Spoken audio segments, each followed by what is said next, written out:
Frank Leonardis had to grow up at a young age. After his mother passed away in his arms, Frank embarked on a journey with an abusive father for years until he too passed away while Frank was a teenager.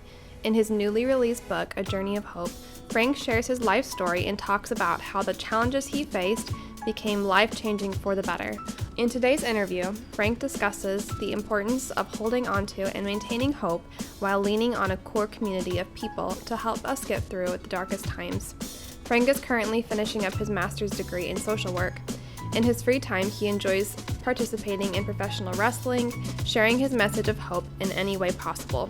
Frank currently lives in Pennsylvania and is beginning his dreams of becoming a messenger of hope.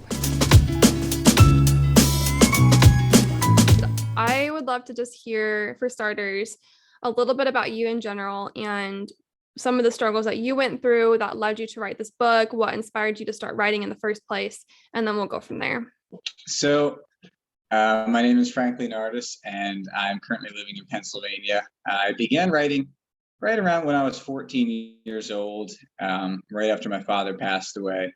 I was inspired to write because I needed to get something out to write my feelings down. But I took a few years of hiatus, and then I'd say I started to write again around when I was 18 and 19 years old, when I was talking to one of my friends. We were talking about our dreams. He wanted to be a musician, and I wanted to be an author and a motivational speaker. And writing was something that I just did. I made sure I got it down on the paper and went from there. Some things that I've gone through, um, I don't know where to begin. Well, when I was 6 years old, my mother passed away in my arms from HIV and cancer. And it was very difficult for my father and I to transition. Neither of us knew how to really react to it because it was kind of a sudden thing within a few months. But after she passed away, we did end up transitioning, and he began to become more abusive. He was addicted to pain medication during this time because he was hit by a car in 1976. And like when I say abusive, he was physically and emotionally abusive. But one thing I'd like to tell everybody is that physical abuse is obviously horrible, but emotionally abusive is, they could leave scars inside. But aside from that, after living with him for a few years, him and I moved to Pennsylvania, and that was to get away from children and youth. And after that, I made a whole bunch of good friends, and I don't know. It's been great really since after he passed away. Sorry, I'm choking up here. Well, understandably, that's a lot. And I appreciate you being willing to share that because, yeah, I think that a lot of authors are going to connect, and not just authors, but people who have had similar experiences are going to very much relate to Mhm. that. And it's nice to know that you're not the only one out there. Yeah. The title is A Journey of Hope, and the subtitle is My Path from Pain to Purpose. The title, we manipulated it a few times around. It was at one point Surviving a Monster, one point A Journey of a Broken Heart. That was my original title, but I was like, that's a little too cheesy. And I want to reach more towards an audience where I'm more at peace with my life. So more of a positive direction. So, and I feel like A Journey of Hope is the perfect title for my story because of all of the things that I've dealt with in my life and where I'm going to be going, where I want to be going. So a little bit about the content.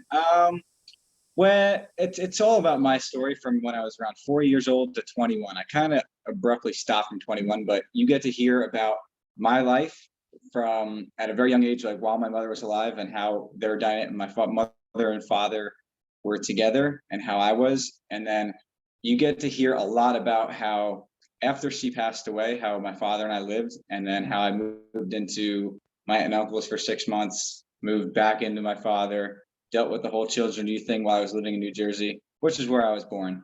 And then after that, we moved to Pennsylvania. You get to hear a little bit about my story in Pennsylvania with my friends and with him, how abusive he was then, and how I got reintroduced to children and youth in Pennsylvania. And then after he passed away, you get to learn about what happens afterwards. Afterwards, I moved into one of my best friend's houses, and then through that, I moved into a group home for around 6 months. Through there, I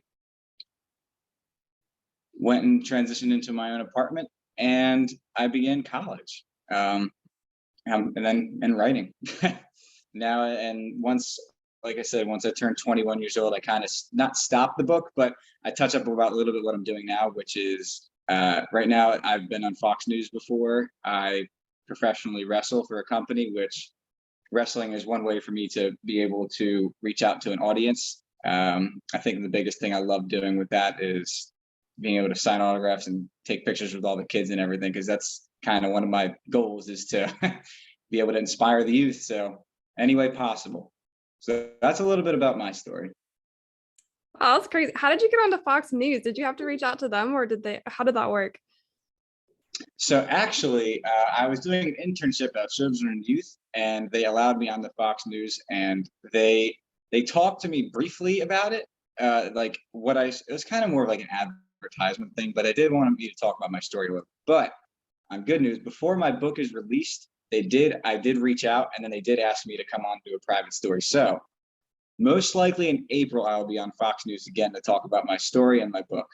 So Oh, that is it's a blessing, because it's me living my dream, what I want to do, talk about my story and how I can help other people. oh, that's so cool. I like get chills. I think that's so cool. Yeah, I love that. I think one of the common things that I'm noticing with the authors that I'm speaking with is that as long as you're doing something that you're passionate about and that you genuinely want to help people with, that things just fall into place. And it sounds like for you that that is falling into place. That, I mean, that's cool. Like Fox Yeah, News, that's pretty big. That's awesome. it is, and it's amazing, and I'm blessed to be here, just like all of us. So What did you study in college? social work. Well, I'm attending Millersville University currently. I have graduated already with my bachelor's degree when I was 21, and now I'm finishing up my master's degree. Um, I think I'm going back for like me going for my master's right now is a way for me to just assist my credibility for my book, just to show that I have also gone to school.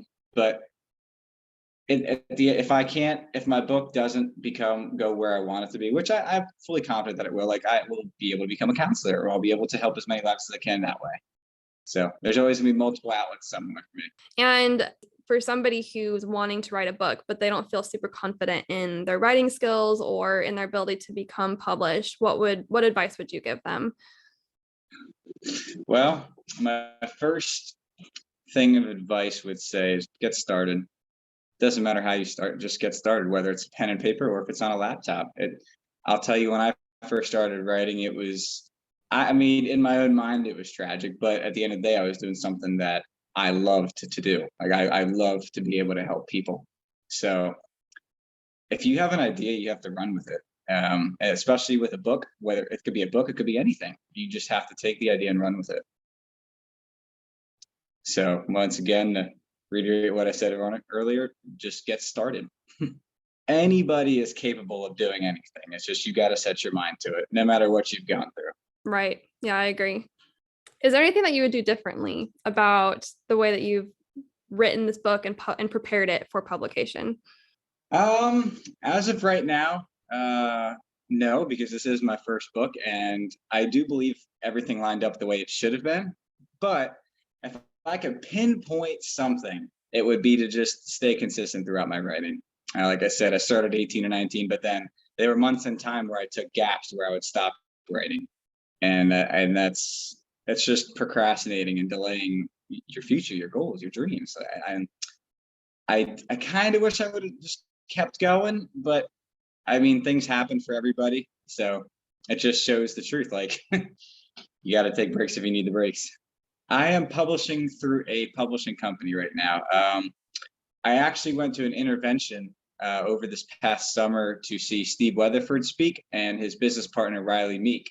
I got a hold of him over the summer, and he was able to hook me up with his publishing company, and I was super grateful for that. And right now they're in the process of finishing up like his edits of the book, and after that, it's going to be released. As far as marketing goes, do you have any ideas of what you want to do to promote your book, Obviously you've got the Fox News channel. Beyond that, though, have you had any other ideas or thoughts about how you want to share the book with people?